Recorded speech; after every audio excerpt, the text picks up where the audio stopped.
میری ایک نا آج بندے کے ساتھ گیدرنگ ہوئی، اکٹھے ٹریول کیا ہے ماشاءاللہ، اللہ تعالیٰ نے کافی رزق دیا ہے اور کافی امیر بندے ہیں، یعنی کہ اربو پتی کہہ لیں تو اربو پتی سے بھی شاید زیادہ کر لیں لیکن بہرحال جو بھی ہے رزق تو ہر ایک نے اپنی جیب میں ڈالنا ہوتا ہے، کسی کا کوئی محتاج نہیں ہوتا، کسی کو دینا نہیں ہوتا، ہر ایک بندہ اپنے لیے کماتا ہے، اپنی اولاد کے لیے کماتا ہے۔ تو باتوں میں نا بات ہوتی ہے، ٹرن ہوتی ہے، کہیں وہ چلی جاتی ہے۔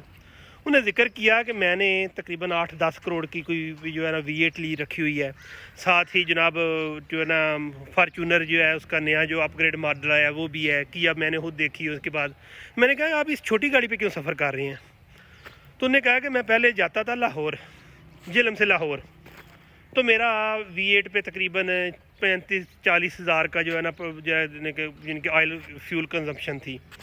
اس کے بعد دوسری جو ہے فارچونر تھی، لینڈرا جو بھی نام ہے اس کا، وہ لے کے جا رہا تھا تو اس پہ بھی 25-30 ہزار روپیہ۔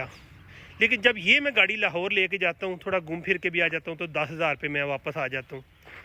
تو میں نے کہا آپ کو کیا فرق پڑتا ہے بڑی گاڑی میں چھوٹی گاڑی میں؟ نہیں، میں جب سفر کرتا ہوں نا تو میں اس کو 40 ہزار کے حساب سے ہی کاؤنٹ کرتا ہوں۔ 40 ہزار یعنی کہ میرا V8 پہ 40 ہزار ہی لگنا ہے۔ لیکن جب میں واپس آتا ہوں تو آ کے میں کرتا ہوں کہ میں نے بچت کر لی ہے، یعنی کہ میرا عام چھوٹی گاڑی پہ 10 ہزار لگا ہے تو میں نے 30 ہزار بچا لیا ہے۔ 10 ہزار میں اپنی سیونگ کرتا ہوں اور 20 ہزار جو پاکستان کے حالات ہیں اس کو میں جو ہے اپنے حساب سے غریبوں میں بانٹ دیتا ہوں۔ یعنی کہ ایک میرا سفر انہوں نے کہا ہے کہ V8 پہ 40 ہزار کا لگتا ہے، اور جب واپس آتا ہوں تو میں بڑا خوش ہوتا ہوں کہ میں نے چھوٹی گاڑی پہ سفر کر کے 10 ہزار کا پیٹرول یوز کیا، 30 ہزار بچا لی ہے، اور 30 ہزار میں سے میں نے 10 ہزار کی اپنی سیونگ کر لی ہے اور 20 ہزار غریبوں میں بانٹ دی ہے۔ آپ کو بتا دوں کہ جس طرح کے آج کے حالات ہیں نا، اس وقت ہمیں جو ہے نا غریب آپ کے ارد گرد، ہاں غریب کون ہوتے ہیں؟ غریب کا تو سب کو معلوم ہے، لیکن سب سے پہلے اپنے خاندان کو دیکھیں، کیونکہ ہم ارد گرد نظر نہیں دوڑاتے، ہمیں محسوس ہی نہیں ہوتا۔ اس وجہ سے ہماری قدورتیں بڑھتی ہیں، اس کی وجہ سے ہمارے خاندانوں میں ڈسٹنکشن آتی ہے، ہمیں پتہ ہی نہیں ہوتا کہ ہمارا کوئی بڑا قریبی جو ہے نا صرف بھوک کی وجہ سے فوت ہو گیا یا بیماری کی وجہ سے فوت ہو گیا۔ اس کے بعد ہمسائے میں بھی کبھی کچھ ڈونیشن کرتا تھا، یعنی کہ صدقے کے پیسے نکالنے، زکوٰۃ کے نکالنے، تو مجھے نہیں تھا پتہ کہ یعنی کہ میرے ہمسائے میں کیسا ہے، ٹھیک ہے۔ جب پتہ چلا تو پھر ہمسائے کو پریارٹی دی۔ بہرحال جو بھی ہے ملک کے حالات ہیں، اس وقت ہر ایک بندہ کمائیوں پہ لگا ہوا ہے، ہر بندہ جو ہے نا ہر ایک بندے کا دل چاہتا ہے کہ میں جناب پیسہ کماتا جاؤں اولاد کو۔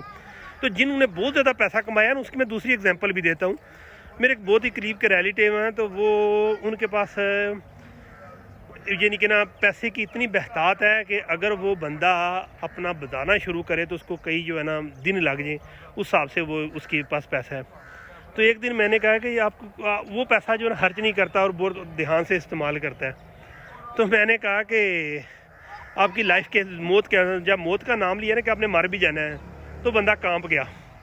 تو میں نے کہا یہ تو حقیقت ہے، ایک وقت آنا ہے جب آپ نے فوت ہو جانا نا تو آپ کے بیٹے بچوں نے کہنا ہے کہ ہاں بھائی ٹوڈے سے پاپا برسی، لیٹس گو فار ڈنر، اور after eating it's was a delicious feed and we miss papa, papa was a nice person.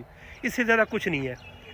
جو غریب بندہ نا وہ مہینے میں ایک دفعہ یا ہفتے میں ایک دفعہ جمعرات کو یا مہینے میں کم کم ایک دفعہ اپنے والدین کی قبر پہ جاتا ہے، اور جتنا بندہ امیر جاتا جائے اتنا فاصلہ بڑھتا جائے گا، کیونکہ دولت کے نشے میں، دولت کی دھن میں اس کو کنٹرول کرنے میں ٹائم نہیں ہوتا کہ والدین کی کوئی یاد بھی کیا جائے، ان کی قبر بارنا تو دور کی بات ہے۔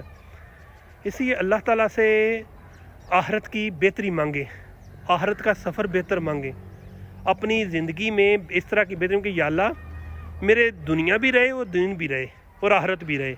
لیکن ہم لوگ بھول چکے ہیں، جس طرح کا آج کل معاملات ہو رہے ہیں، پیسے کی ہے نا ان لوگوں نے جزیرے بنانے ہیں، عوام کو مار رہے ہیں۔ عوام کو اب پتہ چلا ہے تو انہوں نے کہا ہاں پتہ چل چکا ہے، ان کو لمیاں پا دیو، انہیں جنانیاں دی عزت ترتار کر دیو، انہوں نے جناب روڈاں تے لے آؤ، انہوں نے گھراں چھاپے مارو، انہیں نے توڑ پن کر دیو، کہ یہ کہ یہ ہمارے مقابلے میں آ رہے ہیں۔ وہ لوگ بھول چکے ہیں کہ ان کا ماضی کیسا تھا۔ کبھی بھی خاندانی بندہ کسی پہ اس طرح ظلم نہیں کرتا۔ یہ وہی لوگ کرتے ہیں کہ جن کے بڑے جو ہے نا، یہ ستم زدہ رہتے ہیں، غلامی میں رہتے ہیں، معاملات ہیں، وہ لوگ اس طرح کے ظلم کرتے ہیں، یعنی کہ ان کے اندر گھٹیا پن جو چھپا ہوتا ہے. اچھے بندے بھی برے بھی ہوتے ہیں، بروں میں بھی اچھے ہوتے ہیں، اچھوں میں برے ہوتے ہیں، لیکن جو حالات جا رہے ہیں یہ اپنی نسل دکھا رہے ہیں. فی امان اللہ.